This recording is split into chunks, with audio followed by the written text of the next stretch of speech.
I don't know what the future is for any independent media network or any content creator, be it on YouTube, Twitter, also known as X, Instagram, Facebook. Hell, I'm going to include in Rumble, Odyssey, Rockfin, Kick, Twitch, all of them. You name it. TikTok as well. We all know TikTok's on that chopping block because Biden's social media case heads to the Supreme Court. And as much as I like to believe that everything's going to be fine, I'm preparing for the worst. So let's talk about it. Biden administration's legal battle over social media content moderation will reach the Supreme Court on Monday when the justices are set to hear arguments over whether federal officials violated the First Amendment by urging platforms to remove posts they deemed false or misleading.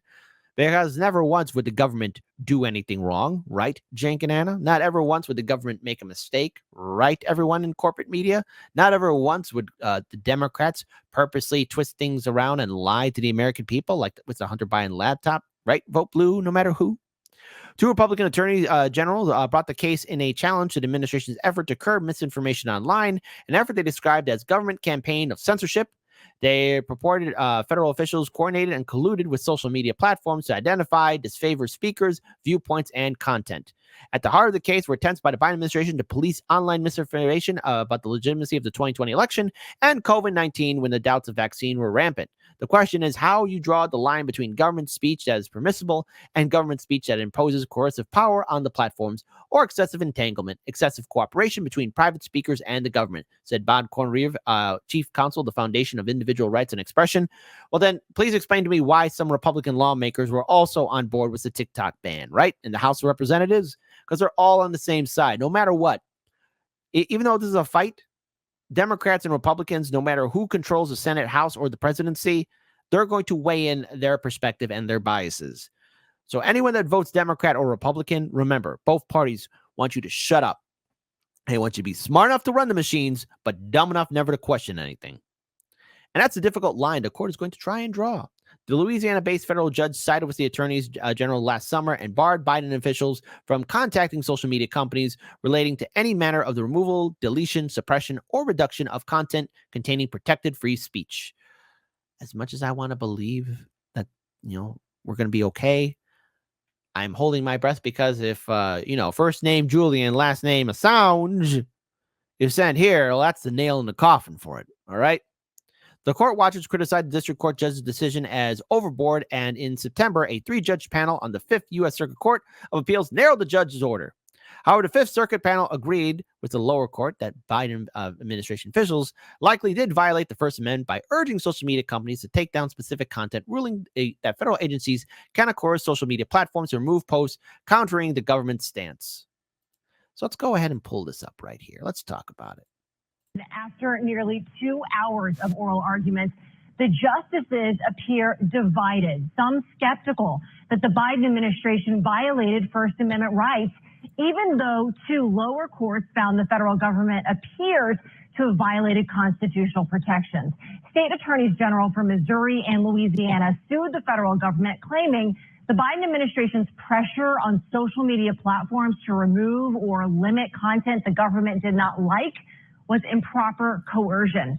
The states pointed to evidence of internal government emails showing demands that posts about COVID and elections be removed, and statements from White House officials suggesting that social media companies should be held liable for so-called misinformation.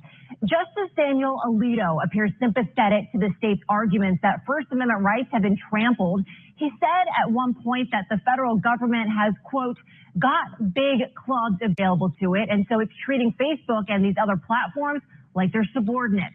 On the other hand, Justice Ketanji Brown Jackson said her biggest concern is that the First Amendment getting in the way of the government. Listen here. Some might say that the government actually has a duty to take steps to protect the citizens of this country, and you seem to be suggesting that that duty cannot manifest itself in the government encouraging or even pressuring platforms to take down harmful information. A decision from the Supreme Court is expected by early summer. David and Sean, back to you. So you know what that means, right? This decision, even though I want to quote Bad Cookies here, this is all theater, what we are going to see is an attempt, maybe not at the federal level, but eventually at lower court levels, in which big tech is going to be twisted and turned, especially as we get closer to November, to hold back certain stories, to suppress certain videos, to delete or terminate content creators on the various social media platforms out there. We know it's going to happen. And I've been talking about with some of my colleagues in independent media. I've been bringing it up here, and I see it getting worse. And experience has showed me that it will get that way, especially when we saw how the Hunter Biden laptop story was suppressed. And I keep on bringing it up because, remember, the New York Post, an outlet far older than anyone else on independent media that has been around through various stages in America's building up and up and up and up. As a newspaper, they've been around for a long time, and they are also on various different platforms now in this day and age. And anyone that tried to share that story from the New York Post, be it on Twitter or Facebook, they either got their accounts terminated or they couldn't post it at all, period, or anything adjacent relating to it. We saw from the Twitter files and the Facebook files that the government and agencies were in there with the people who ran Facebook and the people who ran Twitter before Elon Musk bought it out.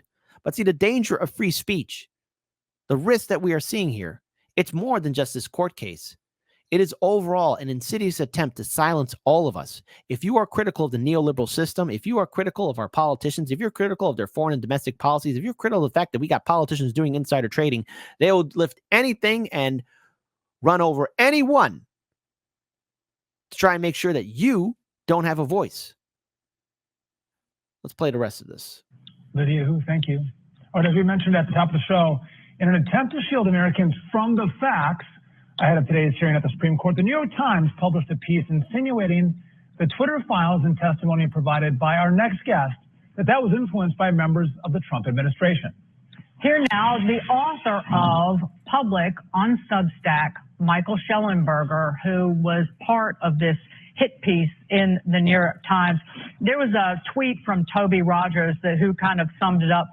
The most important free speech case in American history will be heard by SCOTUS.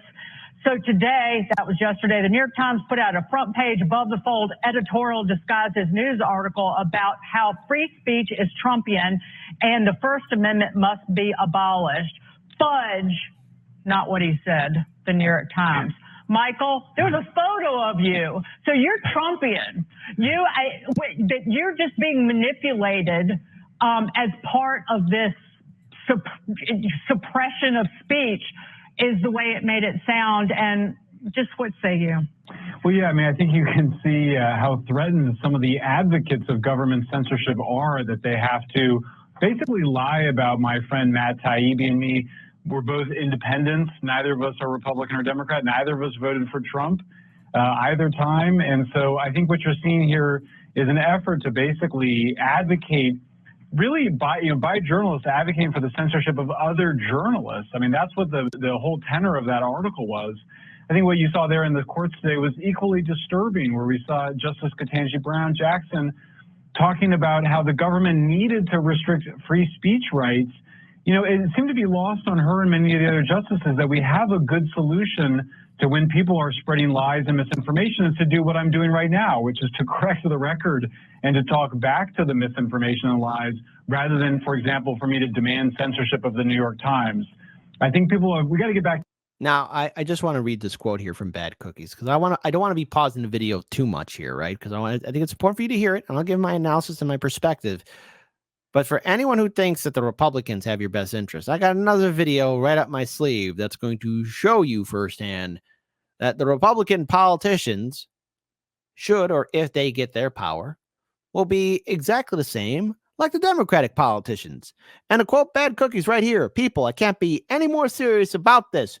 You are witnessing your rights getting taken away live. Hold on. I think Keaton did a better Jordan impression than I did. Live. And if you don't support this right now, you're a bad person.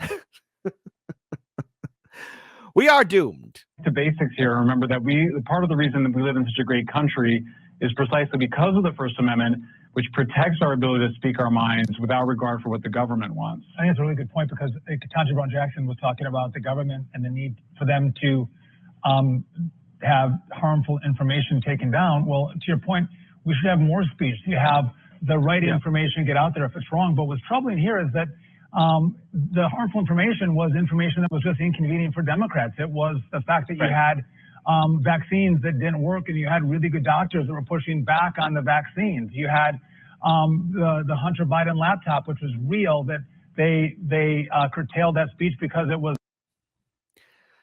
Not only is our speech being silenced, but you know what? I have a little drink right here. Go get your freaking shine box, Americans. Go get your shine box. Stop asking questions.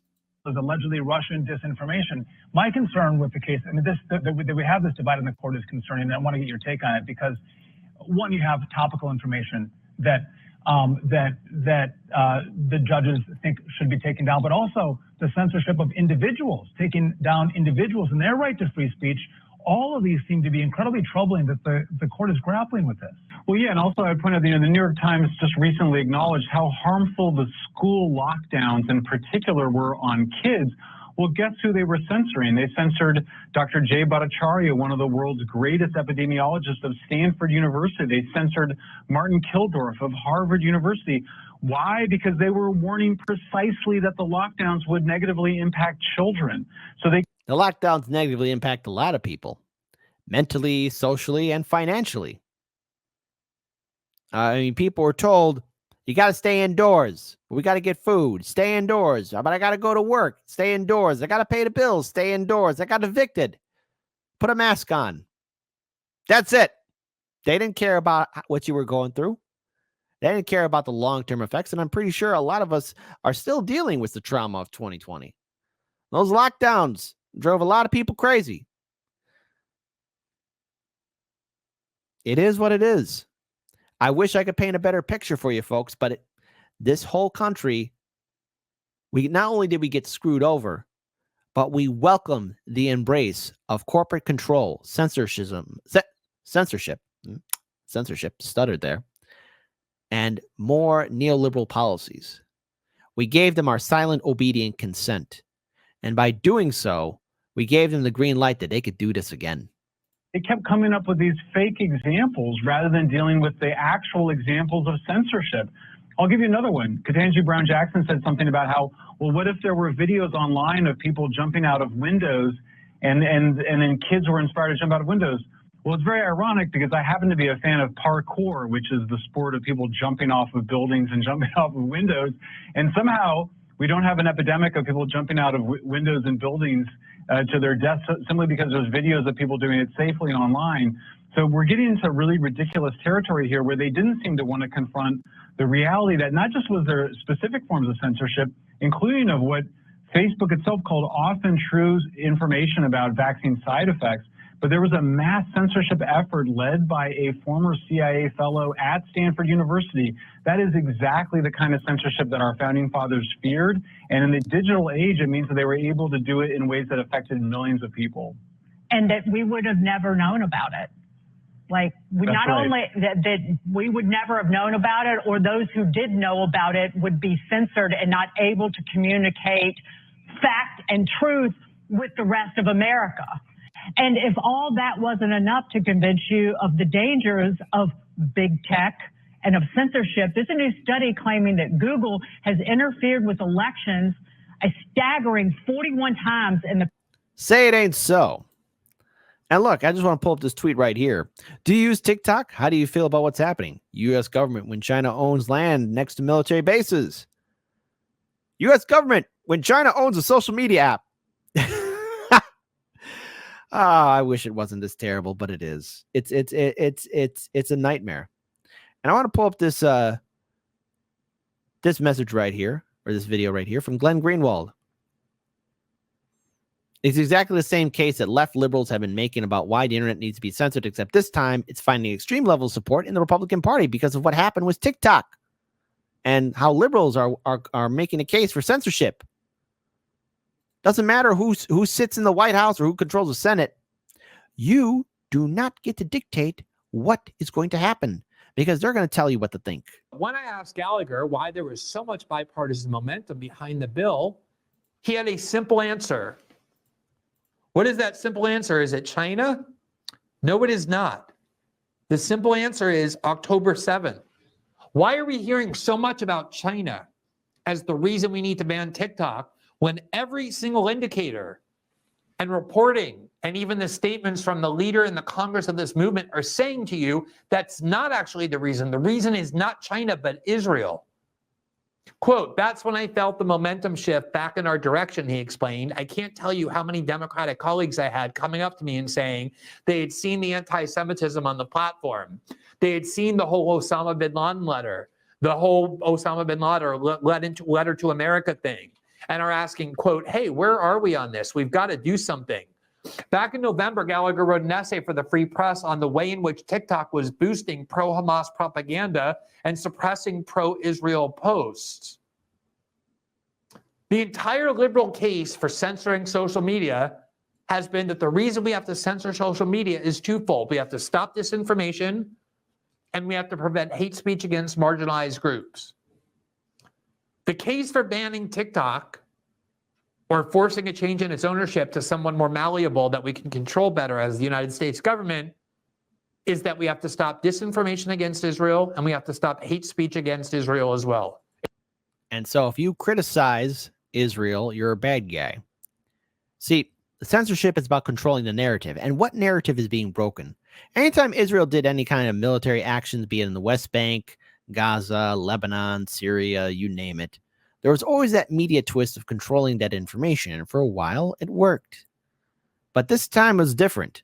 This time, everything that they threw at the wall wasn't sticking. And they realized the establishment was losing their talking points. But see, the establishment's been losing for quite some time. People don't take them seriously anymore. People have lost respect for the politicians, the corporate media, and all the institutions that run over us. All the time. These institutions that constantly step on us, kick us around, run us over, they assume that we're just going to lie there and take it. I think they're surprised that people are walking away, even if they put all their influence and all their pressure and power onto social media so the algorithm favors them, people will still automatically, manually turn away, tune off, not pay them any attention. And so they are going to do everything they can to make sure that you don't see anything that will trouble your mind or your soul, which is why both Democratic and Republican politicians are in a super fast rush to go after TikTok, but they're opening the Pandora's box for further censorship. And this court case, while it's all theater, it is laying the groundwork of what's coming next. I want to say that everything is going to be fine. But if not, hey, find us on Rumble, Rockfin, Odyssey, Kick. But even then, there's no assurances there. The battle for free speech is going to be up to us. Don't rely on your politicians to do the right thing. It's exactly the same case as left liberals have been making about why the internet needs to be censored, except this time it's finding extreme levels of support in the Republican Party and in the conservative movement because, as we have endlessly documented since October 7th, there are large parts, by no means all, but large parts of the Republican Party and the conservative movement that endlessly wave the flag of free speech and then put that flag down the minute it comes to Israel and pick up the censorship flag. Same censorship theories that the liberal left uses. So let's talk about this court case. And here's what's happening. Again, with how the Supreme Court of the United States hears arguments on the U.S. government collusion with social media platforms to censor online speech. Say it with me, folks. What could possibly go wrong? Exchange between the White House and other federal officials and Facebook in particular, but also some of the other platforms. And I see that the White House and federal officials are repeatedly saying that Facebook and the federal government should be partners. We're on the same team. Officials are demanding answers. I want an answer. I want it right away. When they're unhappy, they curse them out. There are regular meetings. There is constant pestering of Facebook and some of the other platforms, and they want to have regular meetings. And they suggest, they suggest rules that should be applied, and why don't you tell us everything that you're going to do so we can help you and we can look it over. And I thought, wow, I cannot imagine federal officials taking that approach to the print media, our representatives over there. If you did that to them, what do you think the reaction would be? And so I thought, the only reason why this is taking place is because the federal government has got Section 230 and antitrust in its pocket, and it's, to mix my metaphors, and it's got these big... Now, can you imagine if the federal government actually decided to get involved in print press? But oh, wait, they are. Oh, they are. They already are, folks. It's just not in the way you might think, because they have connections with people in Washington, D.C. And why do they have connections? Access media. Never forget when, Project Veritas, before they kicked out O'Keefe, Project Veritas released a video of ABC's news anchors talking about how they had the first name Jeffrey, last name E, how they had the story, they had the witnesses, they had the testimonies, they had the interviews, they had the evidence, and ABC got a phone call from the royal monarchy. And they told them not to do it, told them not to talk about it, cover it. Boom, disappeared, delete, gone forever. Thanos, out of existence, baby. Now, let's be clear here, and I think it's very funny in many ways. The establishment weighed in on that story. And why did ABC pull that story? Because they wanted to speak to Will and Kate, the royal, the young royals. Access media. You want to have access to these politicians? Well, then you better do exactly what we say. Same thing for the printed press, like the New York Times or Washington Post. You want to have access to the politicians and the people in power? Play our game. They want to do the same thing on social media as well. So the thing is, our printed press, our television news, our radios, everything already controlled. Big clubs available to it. And so it's treating Facebook and these other platforms like they're subordinates.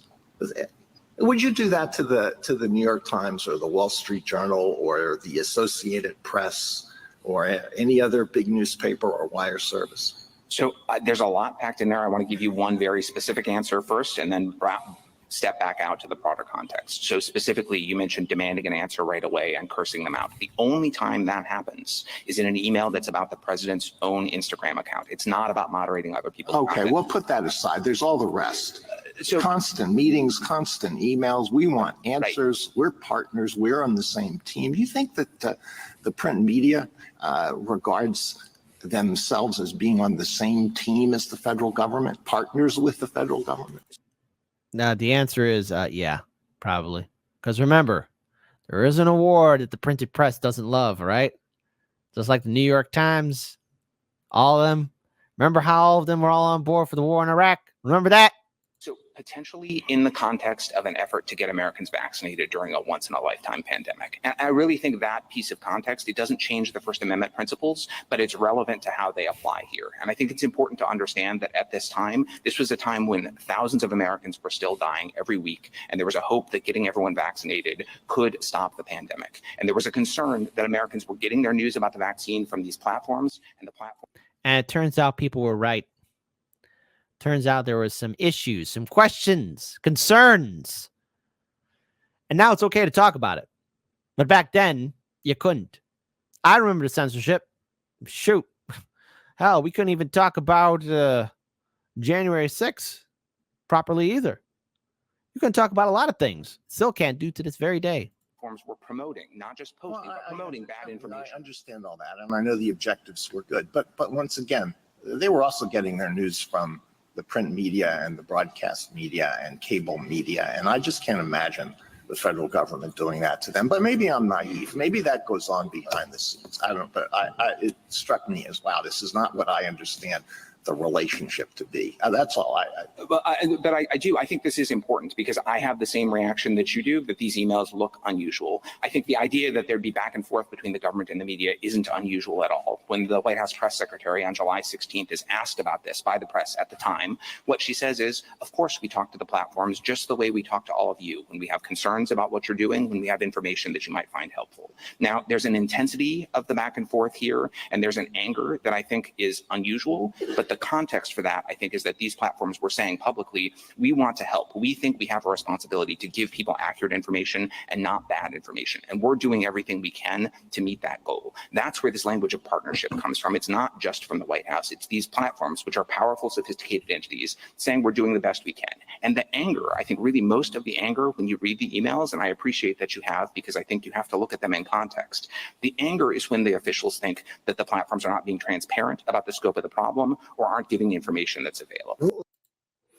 And that's the problem right here. You have the issue and concern of, oh, well, people are questioning about this vaccine, or people are questioning about this election, or people are questioning about these policies. People are questioning about why we're overseas in certain conflicts. Why are we doing this? Why are we doing that? What is happening? And we have a right to ask these questions as citizens. And people have a right to post their opinion on social media. We have the First Amendment, as long as it still remains. But the thing is, it is a problem to the establishment and those in power, because the sociopaths who control our government, who control our media, don't want you to question anything. I hold no trust in either Trump or Biden to do the right thing, to protect our First Amendment rights. I will not sit here on this show and say everything's going to be fine. And if Heartland's media is still around after this election, as is all independent media and all content creators, then hey, okay. But that doesn't mean we give up the fight. No, this fight is forever continuous. This fight is going to go on for a very long time until we remove this neoliberal two-party system that's ruling over us.